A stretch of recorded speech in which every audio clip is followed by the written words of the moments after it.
The ad seemed ordinary, almost banal, lost among the many private security vacancies that appear every day. Disciplined agent wanted for night shift at an ecclesiastical institution. Exceptional pay. Absolute confidentiality required. It didn't say where the place was nor the type of work, just an email address and a reference number. I replied out of curiosity, not expecting a response. 3 days later, I received a short, formal email inviting me to an interview at a religious center on the outskirts of Rome, the Institute of San Viridio. The building stood on a pine-covered hill surrounded by ancient walls and iron gates. It was neither a church nor a monastery. It looked like a mixture of both. At the gate, an elderly priest received me. His name was Father Lorenzo. He had thin hands and a weary gaze, like someone carrying secrets far too heavy. "You're punctual. That's already a good sign," he said, guiding me through long, cold corridors lit by yellowish lamps. The interview was brief. He asked about my experience in security, about discipline, and, curiously, about obedience. "Can you follow instructions without questioning the reason?" he asked, his voice low and firm. I said yes. He simply nodded.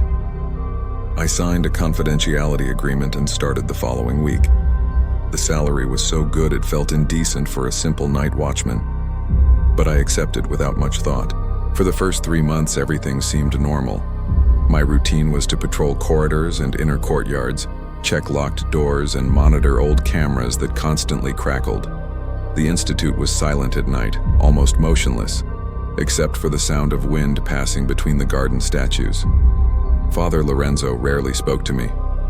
He only left short notes at my post with simple instructions. Check the east corridor. Do not open the external gate after midnight. In the 3rd week of the 3rd month, he called me to his office. On the desk lay a dark leather folder worn at the edges. "Are you ready to learn your true duties?" he asked, without smiling. He opened the folder and took out a set of thick pages, yellowed at the tips. There were 5 rules, numbered and printed in several languages. Some I did not recognize. He instructed me to read them aloud, 3 times in a row. With each reading, the air in the office felt heavier. Rule 1. Never look directly at their faces. Keep your eyes on their feet or hands. Rule 2. Always announce your presence before entering any room. Wait for authorization before proceeding. Rule 3. Do not touch them under any circumstances. Maintain a minimum distance of 2 meters. Rule 4. Speak only if questioned. Answer with yes or no. Rule 5. Never turn your back on more than one at a time. Always count them. When I finished reading, the priest said something that made me doubt the sanity of the place. They arrive once a month during the night. The institute offers them a safe space for meetings. Your role is to ensure everything remains under control. I asked who they were. He stared at me for a long moment before answering. Just follow the rules, and you'll live long enough not to need to find out. That very night, I began my true duties. Father Lorenzo instructed me to be in position at exactly midnight in front of the great central hall. The lights were dimmed to an almost twilight hue. I carried a flashlight, a radio, and a notebook.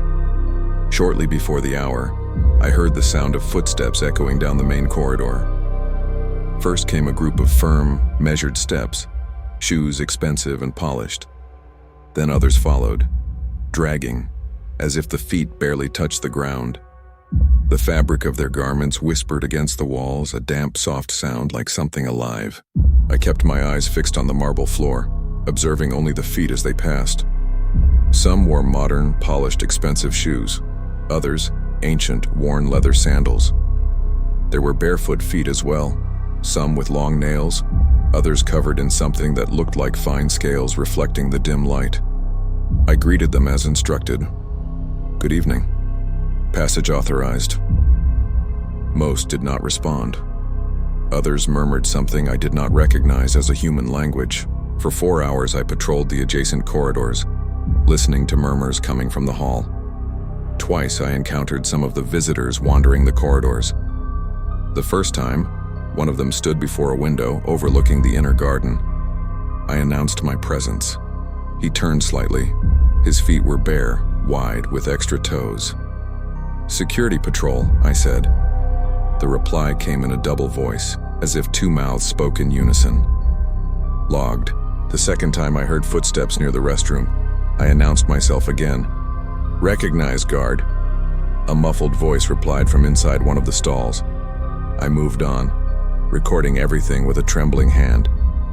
At 4 in the morning, the visitors began to leave. The scaled footsteps stopped near me. A deep, distant voice spoke. "You follow instructions precisely. Father Lorenzo chose well." I kept my eyes on the floor and replied only, "Thank you." When the last sound of footsteps faded, the priest appeared with a cup of strong coffee. "Report," he said simply. I recounted the encounters, the words exchanged, the behavior of the groups. He listened without interrupting, then nodded, satisfied. "You did well. Next time will be easier. They respect those who obey." That night I returned home with my body chilled but with a strange sense of purpose. I didn't know what those creatures or entities were, but I knew the rules kept me alive. And somehow I realized that far more was at stake than simple night security. Over time, I learned to recognize some of the visitors solely by the sound of their footsteps. There were the ones I called the hurried, short, nervous steps with a faint metallic click. Another group moved slowly, almost gliding, as if the floor itself rejected them. And there was a heavier, firmer rhythm, marked by ancient boots, which always passed last. Father Lorenzo said that identifying patterns helped with vigilance, but I suspected it was a way to keep the mind occupied, to avoid thinking too much about what I was really guarding. During the first months, nothing deviated from expectations. They arrived at midnight, stayed until shortly before dawn, and left in silence. The institute returned to its quiet state, and the outside world went on without imagining what took place there. But in the 4th month, everything changed. A new agent was assigned to accompany me. His name was Ricci, young, confident, and, in my view, reckless. On our first shift together, Father Lorenzo gathered us in the chapel before the patrol. He had Ricci read the 5 rules aloud, 3 times, just as he had done with me. When he finished, the priest simply said, "Obedience saves, curiosity kills." During the first round, Ricci laughed. "So this is all theater, right? Powerful people playing at mysterious cults."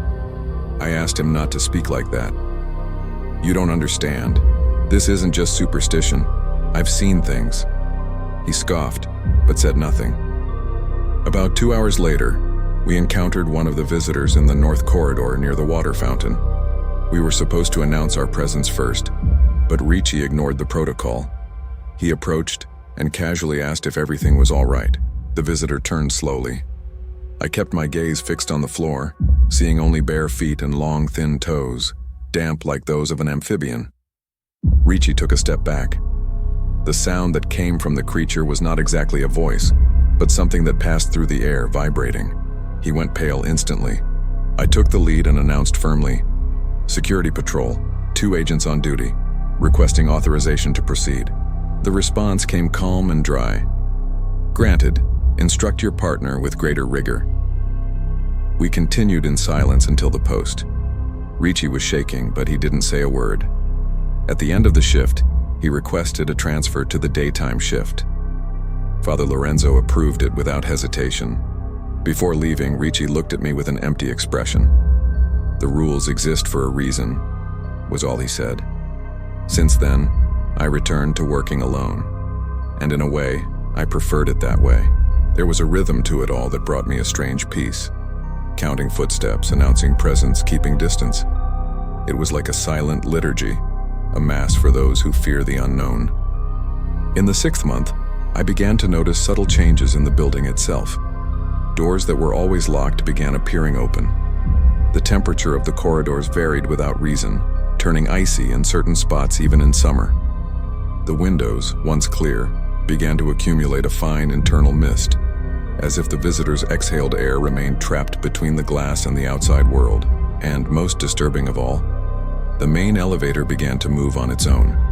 Sometimes during my rounds, I would see it descend from the top floor to the ground level, its interior lights on, but with no one inside. I reported this to Father Lorenzo. He simply replied, "Variations of presence, nothing out of the ordinary." Those words echoed in my mind. Variations of presence, as if the building itself were breathing. In the 8th month, I received new instructions. The priest summoned me to the office and for the first time served wine. He said the next meeting would be special, more participants, longer duration, and the possibility of external groups presenting themselves. When different interests cross paths, we need special protocols, he explained. He handed me a new sheet with 5 additional rules called containment protocols. Special Rule 1. If anyone asks you to deliver a message, refuse and forward it to management. Special Rule 2. If any physical conflict occurs, do not intervene, simply report it and maintain distance. Special Rule 3. If money, objects, or favors are offered, refuse immediately. Special Rule 4. In case of power failure, use manual lighting only. Special Rule 5. If you smell sulfur or burnt metal, abandon the building and call the emergency number. These protocols exist because there are territorial disputes, the priest explained, without lifting his eyes from the chalice. Not all factions accept limits serenely. On the appointed night, the sky was covered by a heavy storm. Rain fell as if it wanted to erase the institute from the map. I arrived 2 hours early and tested flashlights, radios, and generators. At 11:30, I heard the sound of the first doors opening. The first group arrived earlier than usual. I recognized them by their polished leather shoes. One of them stopped in front of me and said, in a firm, polite voice, "Tonight will require discipline. Follow the protocols, whatever happens." "Understood," I replied, eyes fixed on the floor. The second group arrived exactly at midnight. They had synchronized heavy steps like soldiers. Their boots seemed to absorb sound, making the silence between them even more unsettling. One of them stopped and spoke. "You are the regular guard. Your neutrality is mandatory." "Yes," I answered. The third group arrived late. I heard tense voices before I even saw them.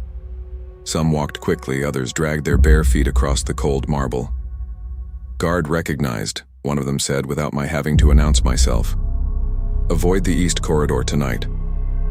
The meeting began with muffled shouting. This time they weren't murmurs. They were voices in conflict, words in different languages, some I had never heard before. An hour later, the lights flickered. I noted the time in my notebook, 1:17 a.m. The fluctuation lasted 30 seconds. Then silence. But in the air lingered the smell of ozone and something like oxidized iron. 2 hours later, I heard footsteps in the east corridor, the very one I had been told to avoid. I followed protocol. I announced my presence without advancing. "Patrol in position, requesting permission to proceed." The reply came from afar, like an echo. "Denied. Remain where you are." I stood there for 20 minutes listening to sounds I couldn't identify. Dragging, dull impacts, something that sounded like wood being torn apart from the inside out. My radio crackled. I tried to contact the priest but heard only interference. The secondary channel failed as well. 3:30 in the morning. The wind began to blow through the corridors, even with the windows closed. When the hall finally opened at 4:30, the groups exited in disarray. The leather shoe group passed first. "Report the event as Code 7, a voice above me said. "The priest will understand." The boots followed shortly after, in silence. The last group took nearly an hour to leave. Some limped, others were carried. One of them stopped in front of me and said in an almost mocking tone, "In the end, everyone comes out a winner, or almost." When the last one was gone, I wrote everything down. Code 7, power failure, noises in the east corridor, irregular departure. At dawn, Father Lorenzo appeared with coffee and asked for the report.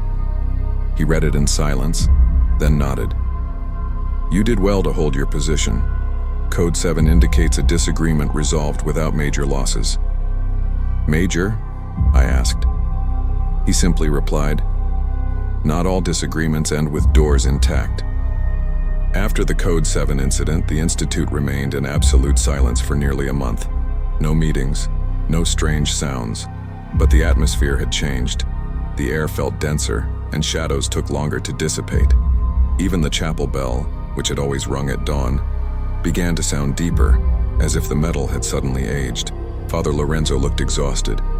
I saw him several times walking the corridors with a rosary in his hands, murmuring prayers in Latin that I did not recognize. When I asked if everything was all right, he only replied, "Some doors were opened, and they have not fully closed yet." I didn't press the issue. But that night, for the first time, I felt that something was watching me. Not the visitors, but the Institute itself. As if the walls remembered me. On the next round, I found something that should not have been there. A circular mark on the floor of the East Corridor, in the same spot where I had heard the noises during Code 7.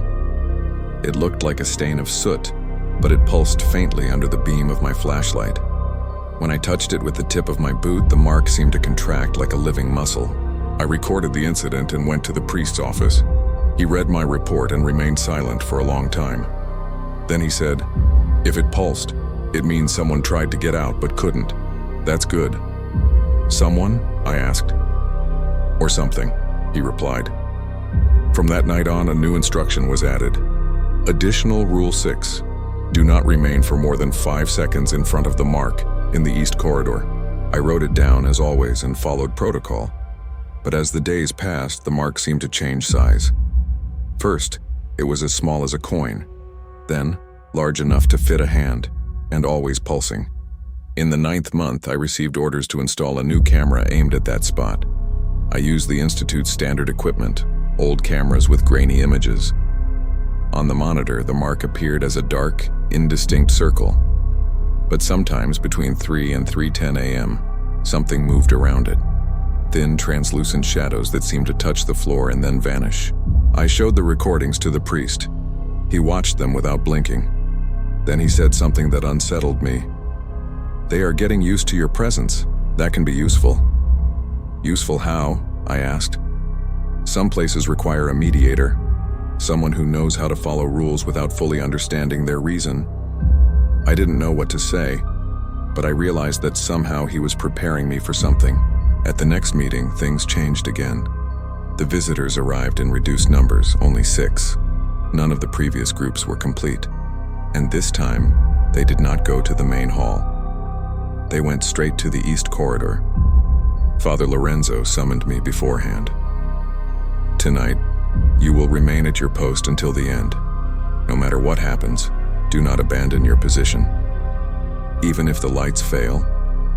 Even then, at midnight, the 6 visitors arrived.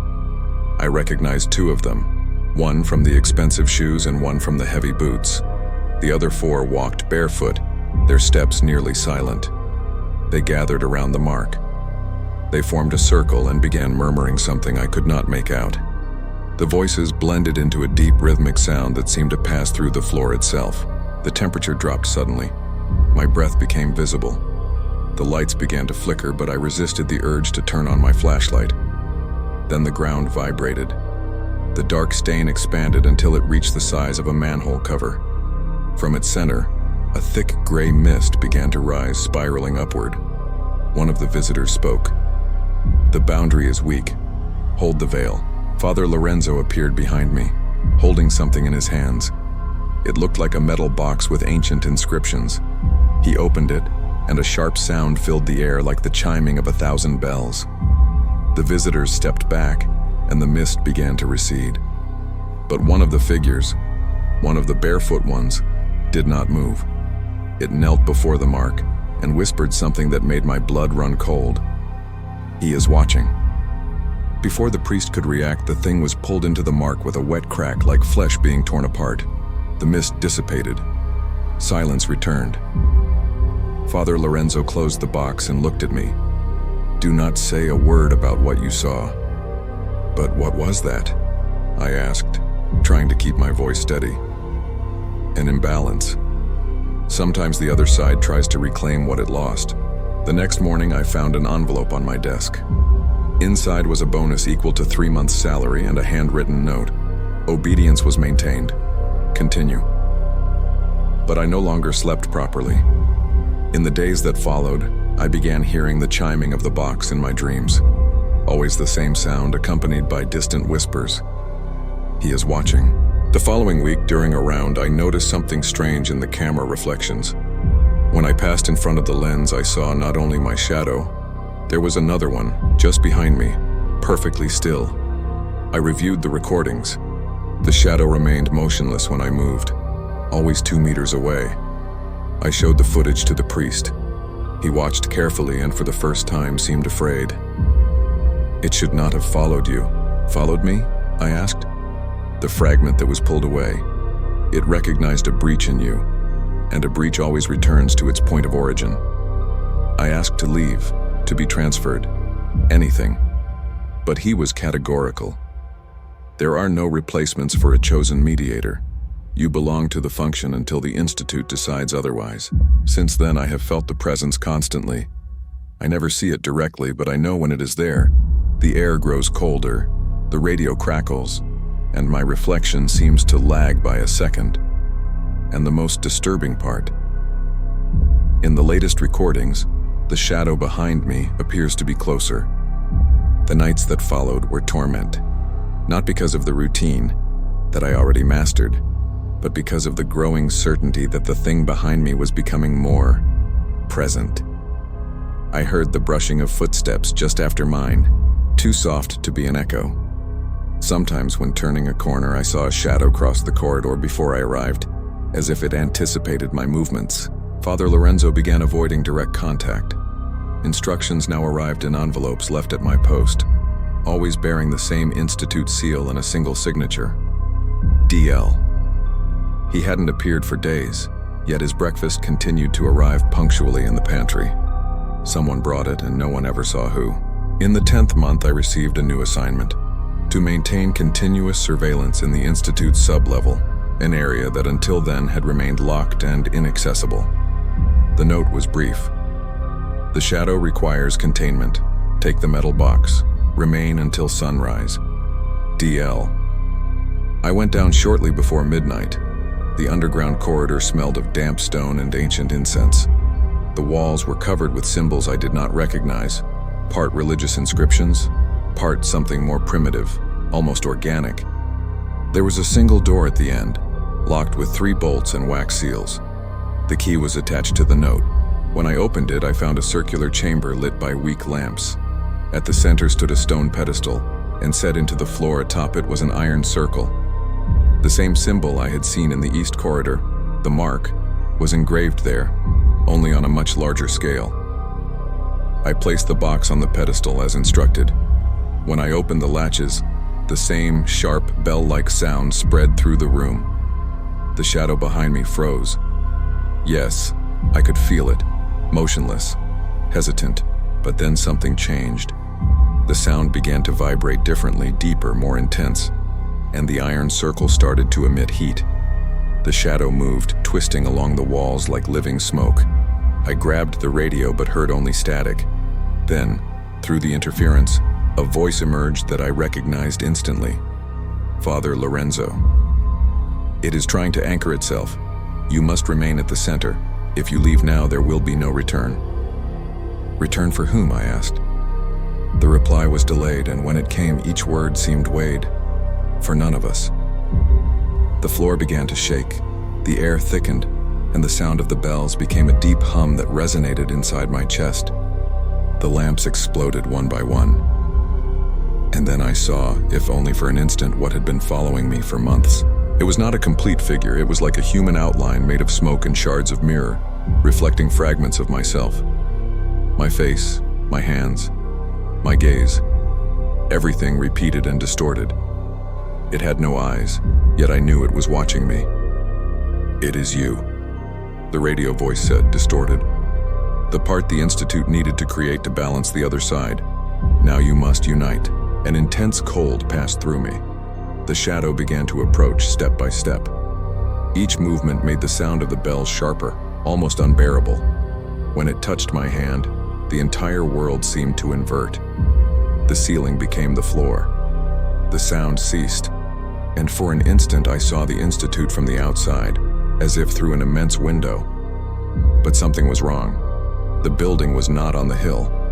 It floated above a dark, bottomless rift, from which rose a wind not of this world. The shadow enveloped me completely. I felt weight, pressure in my chest, and then silence. I woke in the same place, but everything was different. The circle on the floor had faded. The lamps were intact, as if nothing had happened, and the metal box was closed again. I tried contacting the priest. No response. I went up to the main floor. The building was empty. The corridors, the rooms, even the chapel. Everything clean, silent, as if no one had been there for years. I went to Lorenzo's office. The chair was empty, but on the desk lay a typed sheet. I recognized the Institute's official letterhead. Function concluded. Mediator integrated. Balance maintenance restored. May the bearer retain the memory only as long as necessary. At the bottom, a signature. Domenico Lorenzo, deceased in 1987. I stood there, unable to comprehend it. Lorenzo had been dead for almost 40 years. Yet I had spoken to him all those months. When I looked at my reflection in the window, I noticed something even worse. There was a silhouette beside mine, motionless, staring in the same direction. The same shadow, the same one that should have disappeared. I ran to the nearest mirror, and I understood. It was not behind me. It was the reflection. All along, that night I left the Institute. I walked down the hill until I reached the road without looking back. But as dawn broke, I realized my shadow moved slightly differently. A faint delay, a gesture out of sync, and, from time to time, something that looked like a second pair of eyes watching me from within the dark. It has been 3 months since I left the Institute of San Veridio. I now live in a small rented apartment on the outskirts of Rome, far from hills, churches, and bells. But even here, silence is not the same. It breathes. At first I thought it was just exhaustion. I woke every night at 3:07 a.m., the same time the shadow used to appear on the cameras. Sometimes I saw a strange reflection in the bathroom mirror, like a second, translucent silhouette following my every movement. Other times I felt the mattress sink slightly, as if someone were sitting beside me. I tried to ignore it, but the more I pretended nothing was happening, the more the thing manifested itself. It began to imitate my gestures, first in reflections, then in the shadows cast on the wall. An almost imperceptible misalignment, a 1-second delay, just enough to know it wasn't me. One day I received an envelope with no return address. Inside was a single sheet of paper bearing the Institute's seal. The text read, "Balance is not a state, it is a function. You were chosen because you survived observation. When the other side calls, the mediator responds." Below it, a date, June 24th, the next full moon. I thought about burning the letter, but something stopped me.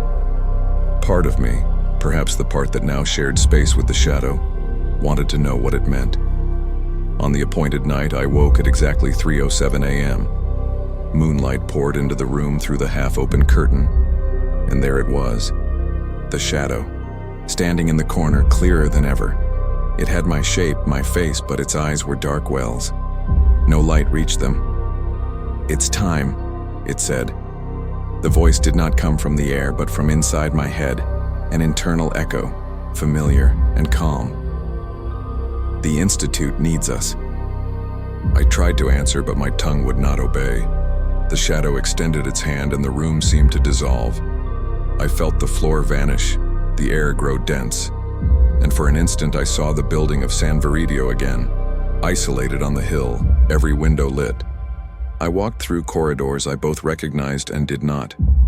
Everything was too clean, like a newly built replica. Father Lorenzo was waiting for me before the central hall. He wore the same dark cassock and held the same rosary. "Welcome back," he said calmly. "You're dead. Death is just one form of permanence. Here, nothing ever truly leaves." Behind him I saw the figures of the visitors, now motionless, arranged like statues. The entire hall pulsed faintly as if it were breathing. "The Institute needs a visible guardian," Lorenzo explained. "Someone to embody the bond between the two shores. And you have already accepted this role." "I accepted nothing. You accepted when you survived the shadow. When it chose you, balance was established." The shadow appeared at my side. It looked at me, or mimicked looking, and for the first time it smiled. Not a human smile, but an impossible stretching of reflected skin. "If you resist, the veil breaks," the priest continued. "And if the veil breaks, both sides suffer." Then I understood what he wanted. I was meant to stay, to serve as a point of contact, a living anchor between realities. But something inside me, perhaps the part that was still truly human, refused to accept it. I took a step back. The shadow did the same, but a second later. And in that interval I realized something. It depended on reflection. Without light, there was no mirror. Without a mirror, there was no shadow. I ran to the hall's electrical panel and pulled every switch. The building plunged into darkness. I heard screams, voices in ancient languages, a dissonant chorus. Father Lorenzo shouted my name, but he no longer sounded human. In the absolute blackness, the shadow began to come apart. I could feel every part of it trying to remain bound to me. And for the first time I felt pity for it, because I understood that we were the same thing. There was a flash, a sound of metal breaking, and then silence. I woke up in a field hospital in the mountains 3 days later. They told me I had been found unconscious near the ruins of the old institute, a building abandoned since the 1980s. "Gas explosion," the newspaper said. No sign of recent activity, no bodies, no records. But the mark on my left wrist, a dark circle identical to the one on the hall floor, is still there. Sometimes it pulses, especially at 3:07 a.m. I tried contacting the Vatican.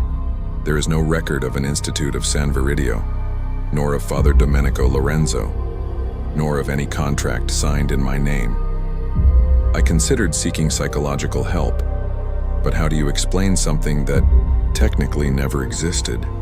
Still, I keep this diary, not to prove anything, but to remember, because there are nights when the reflection in the window seems to blink, and for a second I see the hall lit from within. Father Lorenzo seated at the table, and beside him me, or what remains of me, taking notes in silence, following protocols I no longer understand. If one day you receive a job offer for night work at a religious institute, paying far too well to be real, remember this: rules exist for a reason, and sometimes obedience is the only way to keep existing.